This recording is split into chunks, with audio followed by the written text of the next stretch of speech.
శివకేశవుల మధ్య ఏ భేదాన్ని పాటించనటువంటి మహానుభావుడు. సంస్కృత భాగవతాన్ని ఆంధ్రీకరించాలని కోరుకున్నావు, నేను నీకు శక్తిని కటాక్షిస్తున్నాను, ఆంధ్రీకరించడం ప్రారంభించు. నేనెందుకు చెప్పాలి భాగవతం? నాకు తెలుసు చెప్తాను అనడం 4 ముఖాలు ఉన్నటువంటి బ్రహ్మదేవుడికైనా, సాక్షాత్తు సమస్త విద్యలకు ఆలవాలమైన పరమశివుడికైనా అలా అనడం కుదరదు. జపం చేస్తూ ఉండగా ఏదో అలికిడైంది. మెరుపు కలిసి ఎలా ఉంటాయో అలా నీలమేఘ సంకాశుడైనటువంటి ఒక ఆయన, మెరుపు తీగ లాంటి ఒక ఆవిడమైనటువంటి వక్షస్థలం ఉన్నటువంటి వాడు వెలిగిపోతున్నటువంటి ఘనకిరీటం పెట్టుకుని ఉన్నాడు. మహానుభావుడు ఎంత తృప్తితో కూడుకున్న జీవనం. ఆ హైదరాబాద్ నుంచి వరంగల్ వస్తున్నప్పుడు ఆ పోతన గారు ఉన్నటువంటి ఊరు వెడితే ఆయన దున్నినటువంటి పొలం కనపడుతుంది. ఆ పక్కన ఆయన పొలం పండకపోతే రామచంద్ర ప్రభువుని ప్రార్థన చేసి నుయ్యి తవ్వారు. వాళ్ళ అమ్మగారి పేరు మీద లక్కసాని నుయ్యి అంటారు. ఆ లక్కమాంబ పేరు మీద ఉంది ఆ నుయ్యి. ఆ నుయ్యి ఇప్పటికీ ఎండిపోదు, అందులో నీళ్లే ఇప్పటికీ పొలాలు దున్నుతూ ఉంటారు. ఆయన ఎదురుగుండా ఓ శిథిలమైపోయినటువంటి శివాలయం, పరమశివ భక్తుడు, దుర్గమ్మ తల్లి ఆయన ఇలవేల్పు. ఆయన తండ్రి గురించి తల్లి గురించి ఎంత గొప్పగా చెప్పుకున్నారో అటువంటి మహానుభావుడు రామచంద్రమూర్తి యొక్క అనుగ్రహం చేత భాగవతాన్ని ఆంధ్రీకరించారు. శివకేశవుల మధ్య ఏ భేదాన్ని పాటించనటువంటి మహానుభావుడు. ఇవాళ చాలా గొప్ప తిథి. ఎందుచేత అంటే శరత్కాలంలో వచ్చేటటువంటి పౌర్ణమికి, ఒక్క పౌర్ణమికే పరిణిత పౌర్ణమి, పరిణిత చంద్రుడు అని పేరు. మిగిలిన చంద్రులు ఇలా ఉండరు. ఈ ఒక్కరోజు కనపడేటటువంటి చంద్రబింబం రాకా శశివదని అంటుంటారు ముత్తుస్వామి దీక్షితారు వారు తరచగా. అలా రాకా చంద్రబింబం కనపడుతుంది, పెద్ద చంద్రబింబం, సుధాకరుడై అమృత వర్షం కురిపించేస్తుంటాడు. అటువంటి శరత్కాలంలో వచ్చేటటువంటి పౌర్ణమి లాంటి పౌర్ణమి నాడు పోతన గారు ఆ రోజు చంద్రగ్రహణం, గౌతమీ గంగా నదికి వెళ్ళి స్నానం చేసి ఒక ఇసుక తిన్నె మీద కూర్చున్నారు. ఆయన సంప్రదాయ రీత్యా గొప్ప శివభక్తుడు. పంచాక్షరీ మహామంత్రాన్ని జపం చేస్తున్నారు, శివుణ్ణి ధ్యానం చేస్తున్నారు.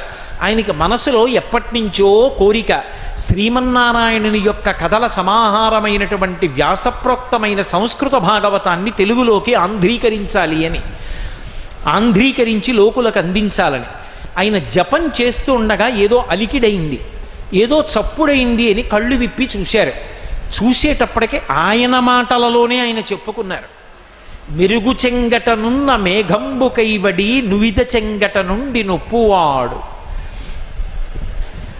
చంద్రమండల సుధా సారంబు కైవడి మోమున చిరునవ్వు మొలుచువాడు, వల్లీయుత తమాల వసుమతీజము బంగి బలువిల్లు మూపున బరగువాడు, నీల నగాగ్ర సన్నిహిత భానుని భంగి ఘన కిరీటము తల కలుగువాడు, పుండరీక యుగము బోలు కన్నులున్నవాడు, వెడద యురమువాడు, విపుల భద్రమూర్తివాడు, రాజముఖ్యుడొకడు నా కన్నుగవకు ఎదుట కానబడి అన్నాడు. ఎంత గొప్పగా చెప్పారంటే, మెరుగు చెంగటనున్న మేఘంబు కైవడి ముదిత చెంగట నుండి ఒప్పువాడు. నల్లటి మబ్బు మధ్యలో నీలతో యద మధ్యస్థ విద్యుల్లేకే భువాస్వర అన్నట్టుగా ఒక మెరుపు మెరిస్తే, మబ్బు మెరుపు కలిసి ఎలా ఉంటాయో అలా నీలమేఘ సంకాశుడైనటువంటి ఒక ఆయన, పక్కన మెరుపు తీగ లాంటి ఒక ఆవిడ, ఇద్దరూ వచ్చి నించున్నారు. ఆయన చిన్న చిరునవ్వు నవ్వుతున్నాడు. ఆ చిరునవ్వు ఎలా ఉందంటే, చంద్రమండల సుధా సారంబు కైవడి మోమున చిరునవ్వు మొలచువాడు. చంద్రమండలం నుంచి వచ్చేటటువంటి అమృత ధార ఎలా ఉంటుందో ఆ చిరునవ్వు అలా ఉంది, అమృతం ఒలుకుతోంది. వల్లీయుత తమాల వసుమతీజము భంగి బలువిల్లు మూపున బరగువాడు. పెద్ద చెట్టుని తీగ అల్లుకుంటే ఎలా ఉంటుందో అలా ఒక ధనస్సు, ఒకటి బలమైన బ్రహ్మాండమైన ధనస్సు చేత్తో పట్టుకుని ఉన్నాడు. నల్లటి పర్వతం ఉండి ఆ పర్వతానికి వెనకాతల సూర్యోదయం అవుతోందనుకోండి, కిరీటం పెట్టుకున్నట్టుగా ఉంటుంది కాంతులతోటి. అలా తల మీద వెలిగిపోతున్నటువంటి ఘనకిరీటం పెట్టుకుని ఉన్నాడు. విశాలమైనటువంటి వక్షస్థలం ఉన్నటువంటి వాడు, తామర పువ్వులు ఎలా ఉంటాయో అటువంటి కన్నులున్నవాడు, విపుల భద్రమూర్తి అయినవాడు, లోకములకు భద్రతని ఇవ్వగలిగినటువంటి వాడు, ఒక రాజకుమారుడు తన భార్యతో వచ్చి నించున్నాడు. రాజముఖ్యుడొకడు నా కన్నుగొవకు ఎదుట కానబడియే నేను చూశాననలేదు పోతన గారు. ఆయన నాకు కనబడ్డాడు అన్నారు. అది మర్యాద. ఏమి భాష, ఏమి పోతన గారు! నిజంగా ఆయన ఎవరు చెప్పలేదు. ఎందుకని? పోతన గారికి తెలియదు.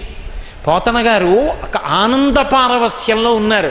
పోతన గారు ఏ దర్శనాన్ని పొందారో దాన్నే తరువాత భాగవతంలో కొన్ని చోట్ల అద్భుతంగా వర్ణించారు.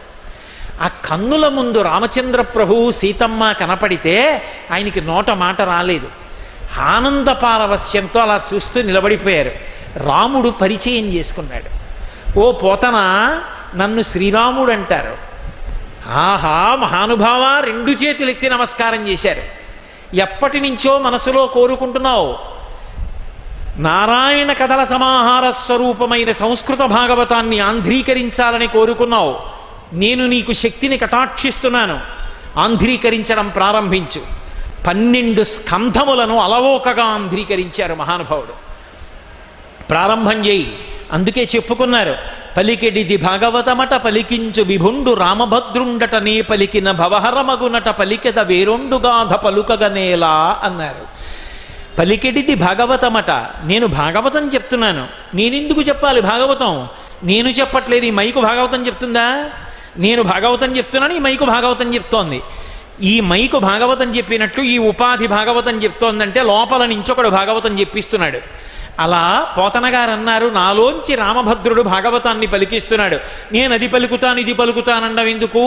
నాకు కొన్ని కోట్ల జన్మలుగా ఉన్న పాపరాశి ధ్వంసం అవ్వడానికి ఏది పలికితే యోగ్యమో అది నా చేత రామచంద్రమూర్తి నిర్ణయించి పలికిస్తున్నప్పుడు అదే నే పలుకుతాను. కాబట్టి పలికిడిది భాగవతమట పలికించు విభుండు రామభద్రుండట నే పలికిన భవహరమగునట పలికెత వేరొండుగాధ పలుకగనేలా. భాగవతము తెలిసి పలుకుట కష్టంబు చూలికైన దమ్మి చూలికైన విభుధ జనుల వలన వినినంత కనినంత తెలియవచ్చినంత తేటపరుతూ.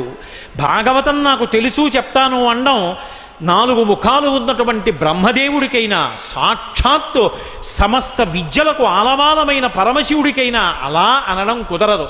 ఎందుకు కుదరదంటే భాగవతం ఎన్ని మాటలు చెప్పినా ఎన్ని మాటలు చదివినా నెగడుని తోస్తే రవ్వలు రేగినట్టు కొత్త వస్తుంటాయి. కాబట్టి విభుధ జనుల వలన వినినంత కనినంత నాకు ఏది దర్శనమైందో, నాకు పెద్దలైన వారు చెప్పినప్పుడు ఏది అర్థమైందో దాన్ని భాగవతంగా ఆంధ్రీకరించి ఇస్తాను అని ఆయన ఎందుకు నేను ఆంధ్రీకరిస్తున్నాను భాగవతం అంటే చెప్పుకున్నారు. తెలుగు భాషలో ఇటువంటి పద్యం మకుటాయమానం. అటువంటి ప్రార్థనా శ్లోకంతో మొదలుపెట్టారు.